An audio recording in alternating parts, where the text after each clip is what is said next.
계속 레위기의 말씀을 묵상하고 있습니다. 이 레위기는 예배에 관한 말씀입니다. 1장에서 살펴보았던 10장까지는 제사법, 즉 하나님께 어떻게 제사를 드려야 하는가, 또 하나님께 어떤 제사를 드려야 하는가에 대한 말씀을 하고 있습니다. 잘못된 예배를 드릴 때에 제사장 나답과 아비후를 죽이셨습니다. 이와 같은 구약의 제사 제도를 통해서 볼 때에 우리는 하나님의 마음을 한 가지가 알 수가 있는데, 그것은 하나님은 예배를 소중히 여기신다는 겁니다. 그러므로 어떤 어려움이 있더라도 예배는 지켜져야 합니다. 하나님 앞에 참된 예배자의 삶이 되어야 됩니다. 예배를 위하여서 우리가 모이기에 힘써야 되는 거죠. 함께 모여서 예배하고 기도하는 것을 우리가 축복으로 알고 귀중히 여길 줄 알아야 됩니다. 이게 하나님의 마음입니다. 레위기를 통해 주시는 하나님의 마음입니다. 하나님은 예배의 하나님이십니다. 레위기 시대나 오늘이나 변함없이 하나님은 예배를 소중히 여기시고 이 시대에도 예배하는 자를 찾으신다고 예수님께서 말씀하셨습니다. 하나님께서는 이렇게 자기에게 예배하는 자를 찾으시느라 이렇게 말씀하셨습니다. 하나님께서 이 제사 제도를 중요시 하시는 이유가 뭘까요? 그것은 인간의 타락으로 말미암아 상실되어져 버린 거룩한 공동체를 회복하시기 위한 겁니다. 인간은 하나님의 형상으로 지음을 받았습니다. 인간이 하나님의 형상으로 지음을 받음으로 인해서 인간에게 주어진 세 가지 복이 있습니다. 하나는 인간은 자연계를 다스리는 복을 받았습니다. 또 다른 하나는 인간은 혼자가 아니라 나와 너라는 공동체를 갖게 되는 복을 받았습니다. 이 공동체는 아담과 하와라는 부부 공동체로부터 시작이 됐습니다. 또 다른 하나는 인간은 개인적으로 다른 피조물과는 구별되는 특별한 영적인 특성을 갖게 되었습니다. 다시 말하면 의와 거룩과 하나님에 대한 참된 지식을 갖는 복을 사람만이 갖게 되어졌습니다. 그런데 죄로 인해 타락함으로 인해 인간은 이 모든 것을 상실해 버렸습니다. 먼저 인간은 자연계를 다스리는 복을 받았지만 죄로 인하여서 완전한 다스림에서 부분적인 다스림으로 전락되어졌습니다. 그래서 이전에는 자연계로 인한 피해가 인간에게 없었지만은 타락한 이후부터 인간은 자연을 다스릴 뿐만 아니라 반면에 자연계로부터 피해를 받기도 합니다. 홍수나 가뭄이나 지진이나 해일, 그리고 온갖 짐승, 생물들로부터의 피해를 피할 수 없게 되어졌습니다. 또한 인간은 완전한 공동체를 이루었지만 타락한 이후에 인간은 공동체성이 깨어지고 말았습니다. 창세기 3장 16절의 말씀처럼 너는 남편을 사모하고, 즉 남편을 지배하려고 하고 남편은 너를 다스릴 것이니라. 이래서 부부가 서로 주도권을 가지려고 함으로써 부부 공동체가 깨어지게 되고, 이로 인해 그부터 가정의 공동체가 깨어지고 사회 공동체가 깨어집니다. 온갖 살인이나 부정이나 속임수 등 오늘날 사회 각처에서 일어나고 있는 가정적, 사회적, 도덕적 범죄가 발생하게 되었습니다. 그리고 타락으로 인해 인간은 개인적으로 일반적인 도덕성이나 지적인 능력이나 창의력이나 종교성 등을 가짐으로써 다른 피조물과 구별되는 인간의 특징을 여전히 갖고는 있습니다. 하지만은 인간이 개인적으로 갖고 있는 영적인 특성, 즉 의, 거룩, 하나님을 아는 참된 지식, 이런 것들은 완전히 다 상실해 버렸습니다. 그래서 인간은 더 이상 하나님을 알 수도 없게 되었고 의를 이룰 수도 없고 거룩할 수도 없게 되어졌습니다. 하나님께서는 이런 것들을 회복하시기를 원하십니다. 그래서 아브라함을 부르셨고 그를 통해서 한 거룩한 공동체를 만들고자 계획하셨습니다. 그 계획이 구약에서는 이스라엘 민족이고 신약에 오면 새 이스라엘, 즉 교회 공동체입니다. 하나님은 이스라엘 민족이 거룩한 공동체가 되기를 원하셨습니다. 그래서 내 백성이다, 제사장 나라다, 이런 이름을 그들에게 붙여주셨습니다. 그리고 이와 동일하게 교회 공동체에도 하나님의 백성이다, 그리스도의 몸이다, 왕같은 제사장이다, 이런 이름을 붙여주셨습니다.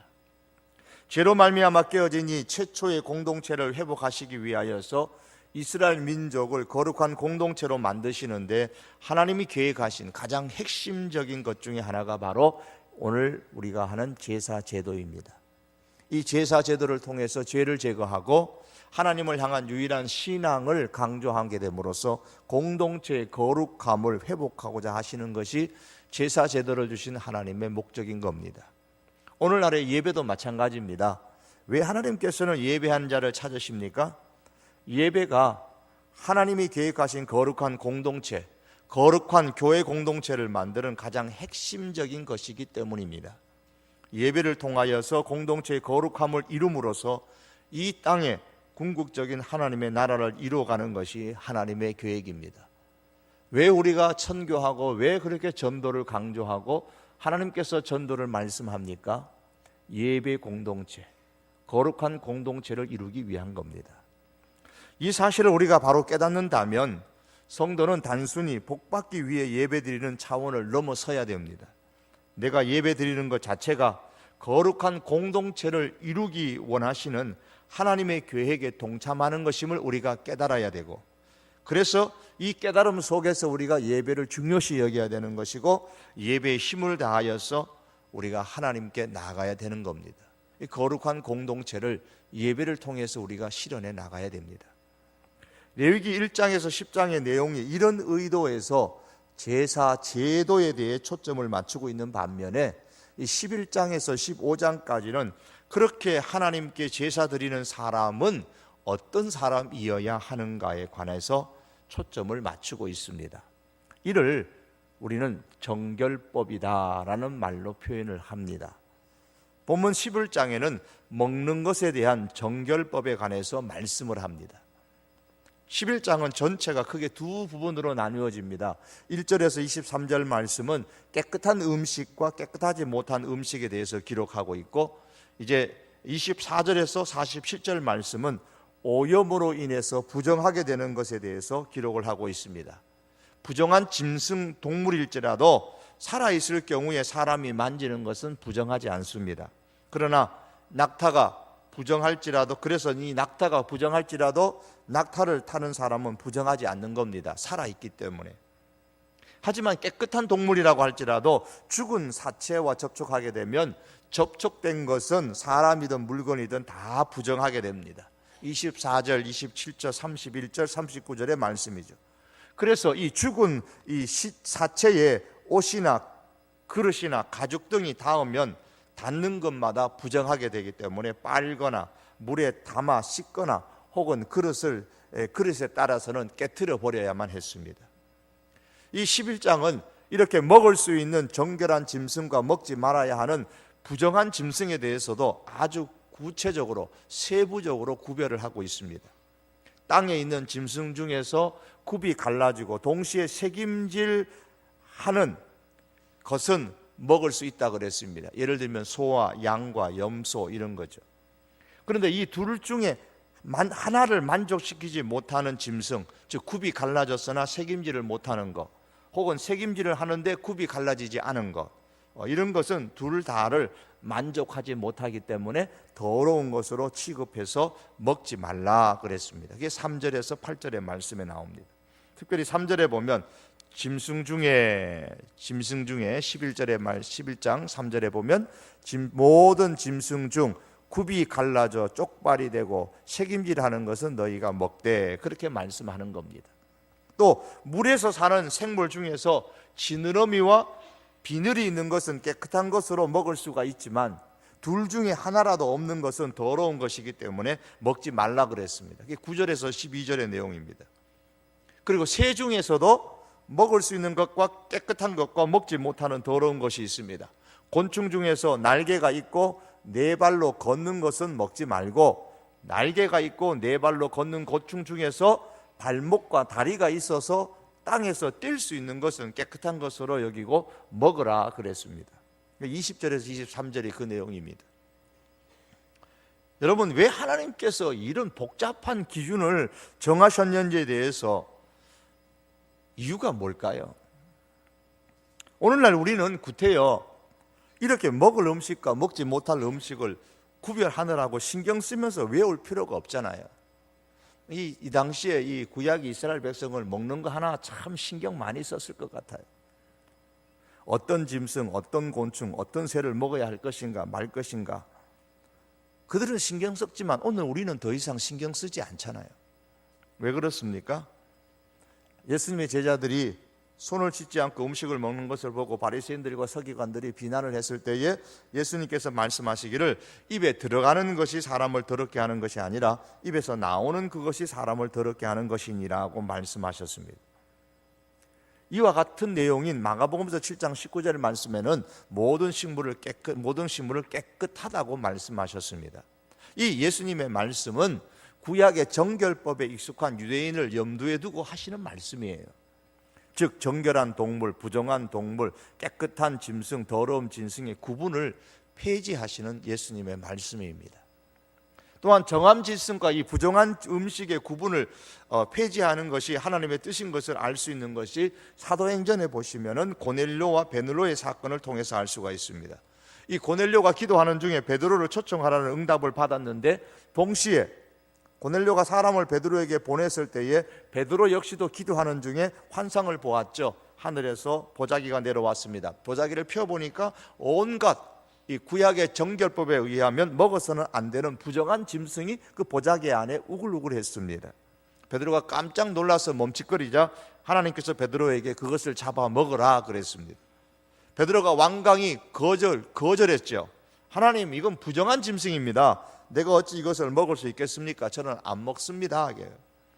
그때 하나님이 다시 말씀하기를 내가 깨끗하다 한 것을 어찌 내가 부정하다고 하느냐, 그러시면서 재차 먹으라고 하셨습니다. 이런 환상을 3번이나 보았습니다.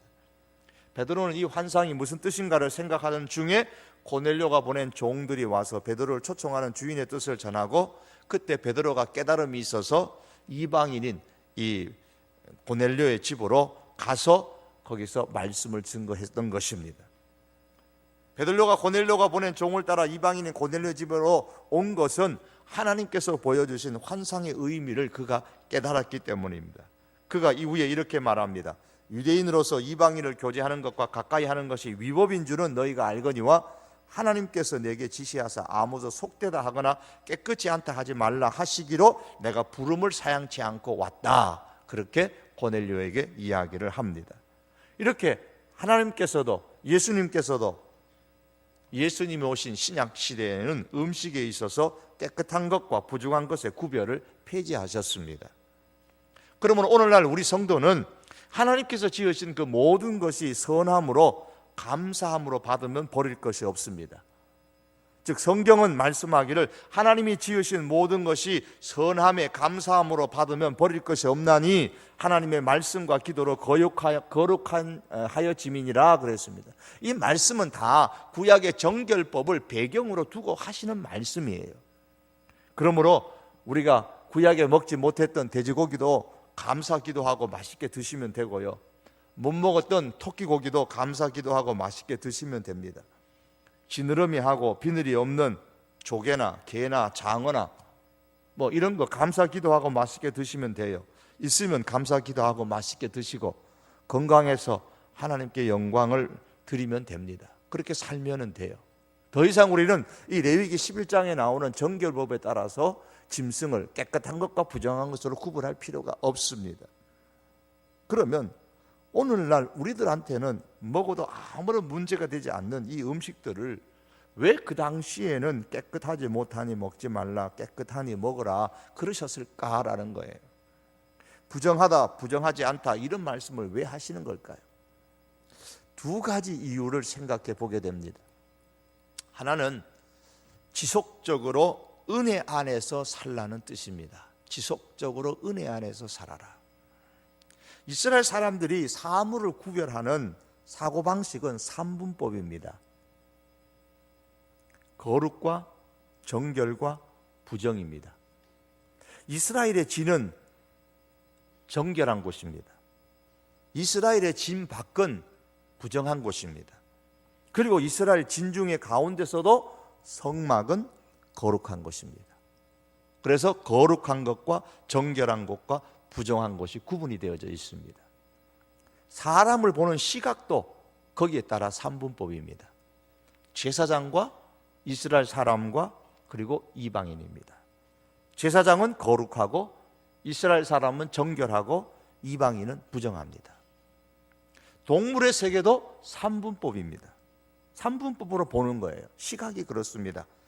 제사용으로 쓸 수 있는 것은 거룩한 동물, 먹을 수 있는 동물은 말씀에 의해서 정결한 동물, 그리고 먹을 수 없는 동물은 부정한 동물. 역시 거룩과 정결과 부정, 이 삼분법에 의해서 동물을 구별합니다. 이러한 삼분법의 사고방식에 의해서 고대 이스라엘의 음식은 이스라엘 백성의 신분과도 직결되어져 있었습니다. 거룩한 음식은 누가 먹어요? 거룩한 제사장과 연결되어져서 거룩한 제사장만이 먹을 수가 있었습니다. 제사 드리는 음식은 제사장이 먹습니다. 정결한 음식은 누가 먹어요? 정결한 사람. 누굽니까? 이스라엘 백성과 연결해서 이스라엘 사람들만 먹게 됩니다. 부정한 음식은 부정한 사람, 이방인과 연결되어져서 이방인은 부정한 사람입니다. 그러므로 정결한 음식을 먹을 때마다 무슨 생각을 할까요? 나는 하나님께서 택하신 이스라엘 백성이다, 정결한 백성이다, 이걸 생각하는 거예요. 가나안 정복 이후에 이스라엘 이방인들과 함께 살면서 이렇게 가령 이렇게 묻습니다. 너 왜 토끼 안 먹냐? 그 대답은 길게 할 필요 없어요. 대답은 아주 간단합니다. 뭐라 그러면 돼요? 나는 이스라엘 사람이야. 그러면 끝나는 겁니다. 난 이스라엘 사람이야. 그래서 토끼 안 먹어. 그 부정한 짐승이거든. 정결법이 있음으로 말미암아서 이스라엘 사람들은 식사할 때마다 이 땅의 많은 사람들 중에서 우리만이 하나님의 선택을 받은 특별한 사람이다라는 사실을 기억하는 겁니다. 부정한 것을 구별하고 정결한 것을 구별해서 먹을 때마다, 부정한 것을 안 먹고 정결한 것을 먹을 때마다 일상생활에 먹어야 살잖아요. 아침도 먹고 점심도 먹고 저녁도 먹고 중간중간에 뭐 간식도 먹고 뭐 특별한 날 있으면 특별한 거 먹으면서 항상 뭘 생각합니까? 우리는 정결한 음식을 먹는 정결한 백성, 이스라엘 사람, 하나님의 선택된 백성이다. 그걸 생각하는 거예요. 결국 그러면 하나님께서 정결법을 주신 이유가 무엇일까요? 분명하잖아요. 하나님께로 특별히 선택받은 하나님의 은혜를 기억하고 지속적으로 은혜 아래서 살라는 말씀입니다.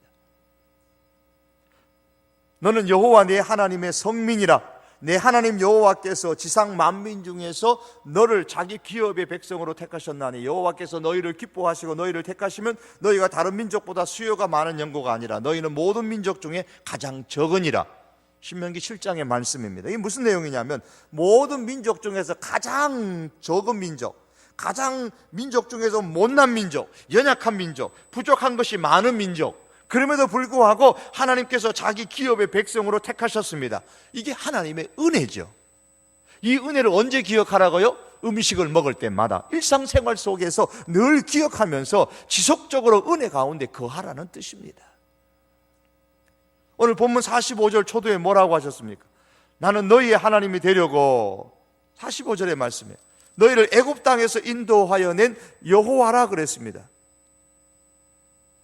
너희가 음식을 먹을 때마다 뭘 기억해야 되느냐? 하나님의 구원의 은혜를 기억하라는 거예요. 나는 너희를 애굽 땅에서 인도해낸 여호와라는 겁니다. 지금까지 계속해서 정결법에 관한 말씀을 주시면서 이 말씀을 하시는 것은 이 구원의 은혜를 기억하면서 지속적으로 그 은혜 가운데 살라는 겁니다. 뭘 먹으면서? 정결한 음식을 먹으면서. 내가 너희에게 지시한 이 정결한 음식을 먹으면서 너희는 그렇게 정결하게 된 나의 택함을 받은 하나님의 은혜를 받은 민족인 것을, 사람인 것을 기억하고 그 은혜 가운데 서 있으라는 말씀입니다. 여러분, 그렇습니다. 우리 성도가 하나님의 말씀을 지키는 것, 예배를 드리는 것은 억지로 하는 것이 아닙니다. 우리의 마음이 하나님의 은혜로 촉촉히 젖어 있을 때에 거기에 말씀에 순종하고자 하는 마음이 일어나게 되고 진정한 예배를 드리고자 하는 자세가 갖추어지는 것입니다. 그러므로 은혜를 지속적으로 유지하는 것이 중요한 거예요. 이걸 지금 말씀하고 계시는 겁니다. 여러분, 우리가 어떻게 하든지 은혜의 자리에 있어야 되고 은혜 받고 은혜에 젖어 살아가야 합니다. 오늘날 예수 그리스도 안에서 이방인과 유대인의 구별이 없지요. 이 레위기 시대에는 있었지만 지금은 없습니다. 오늘날은 더 이상 우리가 정결법을 지켜서 먹을 음식, 못 먹을 음식을 구별할 필요도 없습니다. 그 대신에 정결법을 주신 하나님의 뜻을 헤아리고 여전히 실천해야 합니다.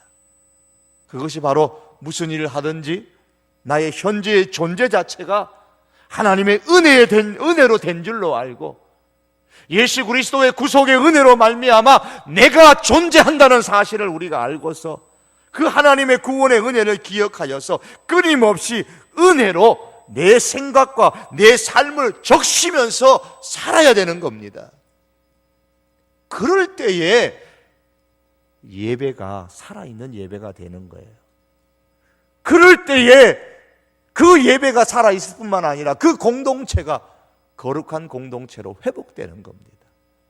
이것 때문에 정결법을 지키라고 하신 거예요. 오늘 우리에게는 예수 그리스도로 말미암아 속된 것과 속되지 않은 것, 깨끗한 것과 부정한 것, 그 구분은 예수 그리스도 하나입니다.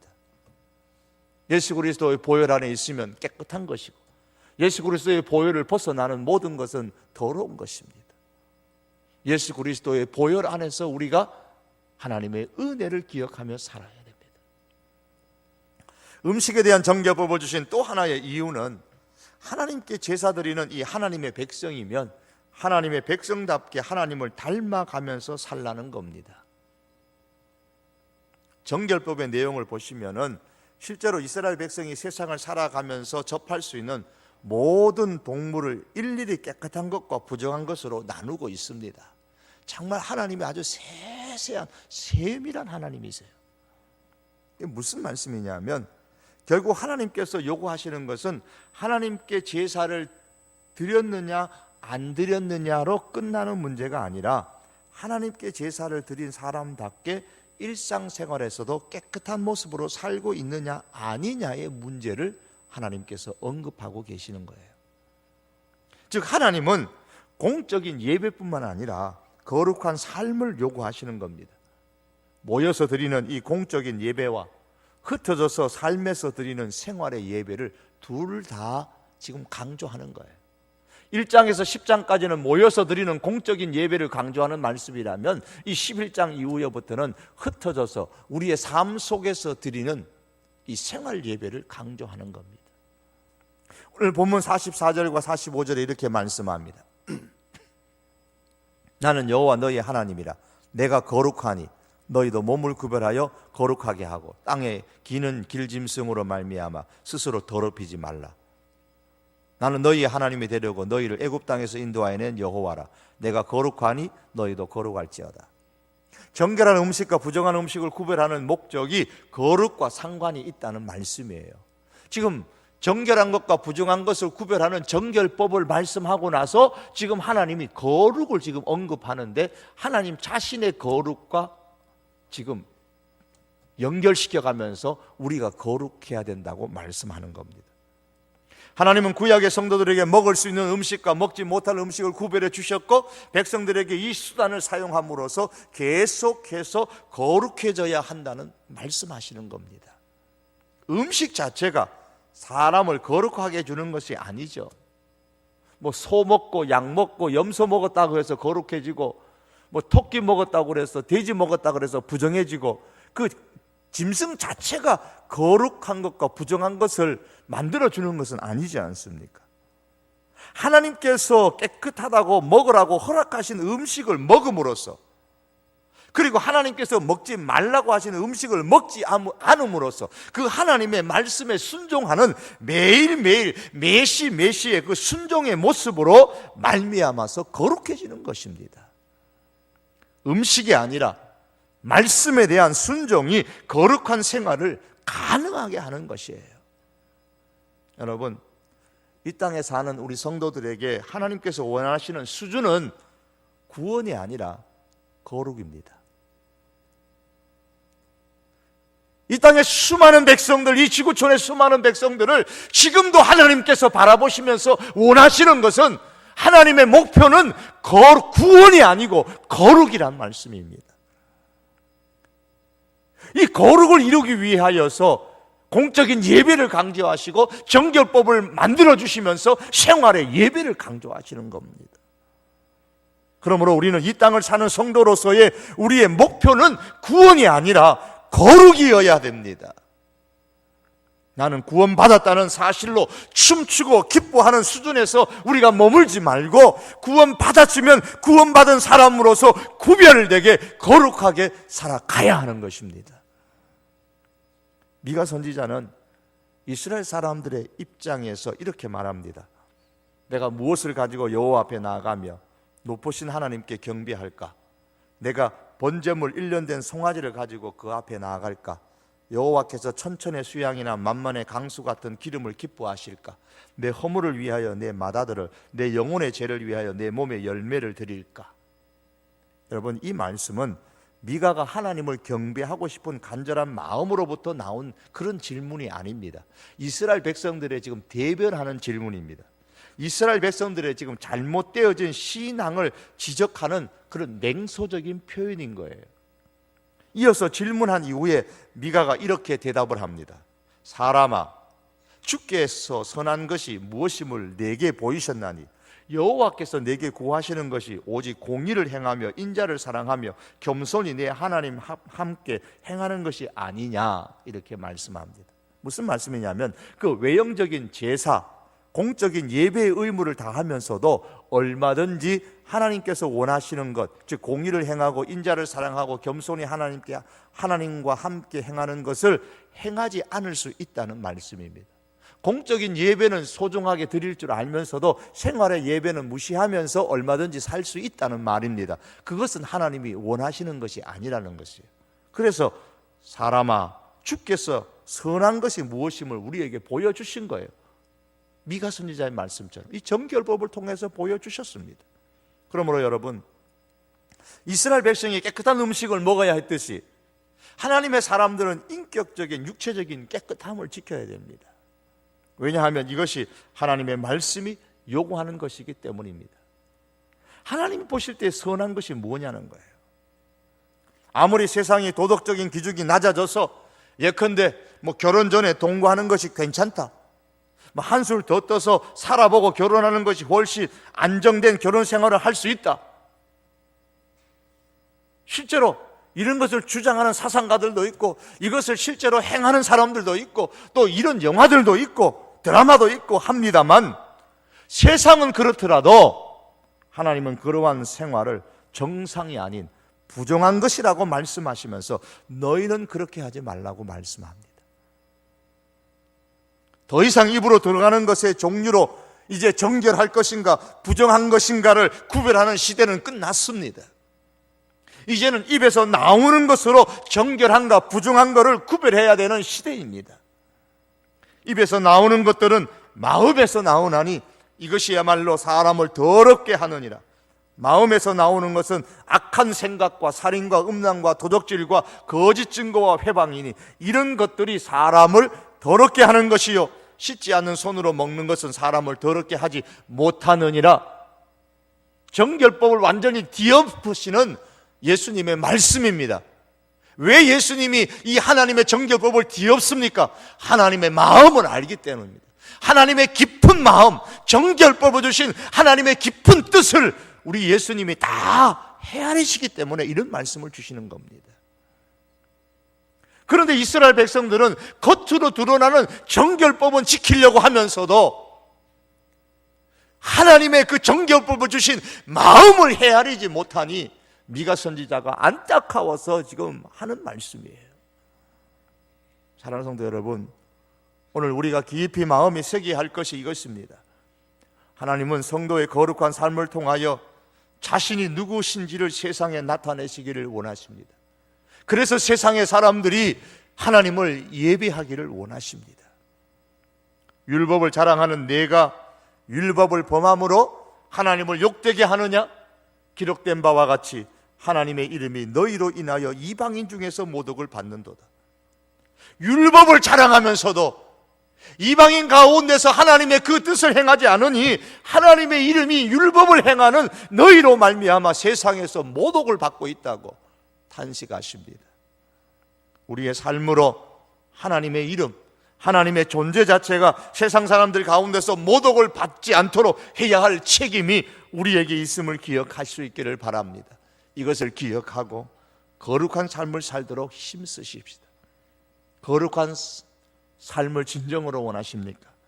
말씀이 내 마음에 부딪힐 때에 그 말씀을 붙들고 실천하시기를 바랍니다. 내 마음에 부딪히는 말씀은 성령의 음성입니다.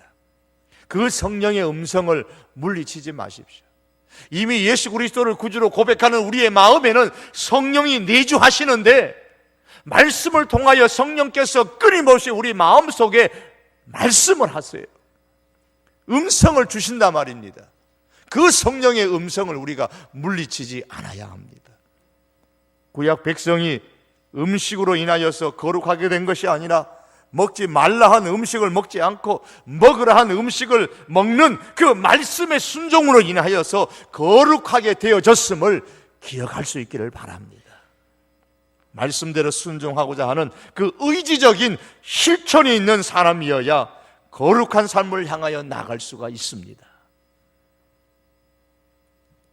레위기의 정결법을 우리가 다시 한번 이 시대에 묵상하면서 하나님께서 진정으로 오늘 이 시대에 원하시는 것이 무엇인가를 기억하십시다. 하나님은 예배의 하나님이십니다. 하나님의 백성들이 하나님께 예배하기를 원합니다. 그를 통해서 하나님은 거룩한 공동체를 회복하기를 원하십니다. 하나님은 공적인 예배를 통하여서 거룩한 공동체를 회복하기를 원하시고, 하나님은 생활의 예배를 통하여서 역시 거룩한 공동체를 회복하시기를 원합니다. 우리의 삶 속에 우리는 예배의 하나님께 참된 예배, 공적인 예배든 생활의 예배든 참된 예배를 통하여서 하나님이 원하시는 거룩의 공동성을 우리가 회복해 나아가는 우리 믿음의 식구들 함께 될 수 있기를 주님의 이름으로 축복합니다. 기도하시겠습니다. 여러분, 우리가 이 시간에 한번 기도하십시다. 하나님, 은혜 아래 서 있게 해 주십시오. 은혜 위에 서 있게 해 주십시오. 성령의 능력을 주시고 하나님의 지혜를 주십시오.